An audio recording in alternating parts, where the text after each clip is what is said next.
Function का एक code है, वो एक्सप्लेन कर रहा हूँ। एक आउटपुट का क्वेश्चन है, फंक्शन लिखा हुआ है, उसके कोड भी लिखा हुआ है और हम उसको सॉल्व करके इसका आंसर निकालना है। तो सबसे पहली लाइन लिखी हुई है वो l इक्वल्स टू एक लिस्ट बनाई हुई जिसके अंदर 5, 10, 15, 1 करके नंबर रखे हुए हैं। दूसरी लाइन में g इक्वल्स टू 4 है जो एक ग्लोबल वेरिएबल जिसके अंदर वैल्यू 4 है। इसका मतलब ये है कि हम इसको पूरे प्रोग्राम में कहीं भी यूज कर सकते हैं। नेक्स्ट लाइन में जो बना हुआ है एक डेफ चेंज नाम का एक फंक्शन बना हुआ है। यहाँ पर इसे डिफाइन कर रखा है, नीचे से कॉल कर रखा है। के अंदर एक पैरामीटर पास है x जो आपका एक लिस्ट है जो नीचे l से आई हुई वैल्यूज को अपने अंदर स्टोर करेगा। यहाँ पर हम चेंज को कॉल कर रहे हैं जिसके अंदर l को एज अ पैरामीटर हम पास कर रहे हैं। नेक्स्ट लाइन में देखो हमने ग्लोबल g इसके अंदर लिखा हुआ है। इसका मतलब ये है कि अब हम इस g को इसके अंदर मॉडिफाई और एक्सेस दोनों कर सकते हैं, उसमें चेंजेस भी कर सकते हैं। x आपकी लिस्ट है उसकी लेंथ हम n के अंदर स्टोर कर रहे हैं। नेक्स्ट लाइन में एक for i in ranges bracket n लिखा हुआ है जो कितना चल रहा है 0 से लेकर लेस देन n तक। इसकी जो लेंथ आपके पास आई है वो कहाँ से निकली है, n equals to length of x से जो x एक लिस्ट है उसे काउंट करके वो इसको दे रहा है। इसका मतलब हमारी जो लेंथ है वो आपकी कितनी है 4 है। चेंज को कॉल करा, l को हमने x को दिया, l हमारी लिस्ट है जो ऊपर से हमारे वैल्यू है वो आपके l के पास आ रही है यहाँ पर और उसके बाद वो x के पास जा रही है। x के पास 5, 10, 15, 1 आ चुका है। नेक्स्ट पर वो g के पास अभी पहले से ही 4 पड़ा हुआ है, जो लेंथ है वो अभी 4 है वो n के पास जाके स्टोर हो गई है। और i इन रेंज का लूप स्टार्ट हुआ 0 से लेकर लेस देन 4 तक, तो i के पास 0 से 3 तक। वो उसके बाद फॉर के अंदर गया जो लिखे हुआ है 0, 1, 2, 3 ये इसके इंडेक्स नंबर है। ये नंबर आपके कौन दे रहा है, i दे। पहली बार जब ये चला तो i की वैल्यू जो है वो 0 है। x ऑफ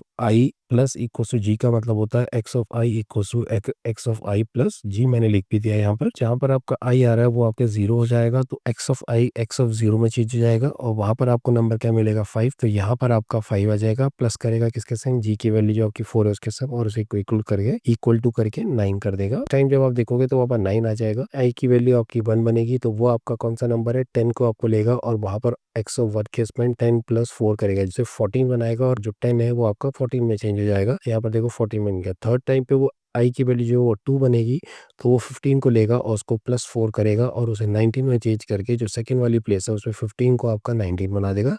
ऐसे ही वो लास्ट नंबर में जाएगा, वहां पर उसे 1 मिलेगा, i क्योंकि वैल्यू 3 हो गई है तो वहां पर आएगा 1 प्लस 4 इक्वल्स टू 5 होगा। तो x ऑफ 3 के अंदर जाकर के वो चेंज करेगा, उस 1 को क्या बना देगा 5 बनाएगा। तो फंक्शन खत्म होगा, वो उसके नीचे वाली लाइन में आएगा जहाँ लिखा है फॉर i इन l। ये यहाँ पर क्या कर रहा है, x के पास सारे के सारे देखो ये नंबर आ चुके हैं, ये x जो है वो l ही है, जाकर के सारी वैल्यूज जो है l के पास ही जाएंगी और उसकी सारी जो पुरानी वैल्यूज वो हट चुकी होंगी। अब यहाँ पर जो i है वो एक एक करके इससे नंबर लेगा। पहली बार i जो है वो आपके 9 लेगा और ये जो लाइन आपकी प्रिंट लिखी हुई है उसमें i एंड, इसका मतलब है हर वैल्यू के बाद एक साइन आएगा, कर्सर वहीं पर ही रहेगा। पहला $9 आएगा, दूसरे केस पर i को 14 होगा तो $14 आएगा, थर्ड केस में 19 है तो $19 आएगा और लास्ट में जो 5 है वो आपका $5 आएगा। ये हमारा आंसर।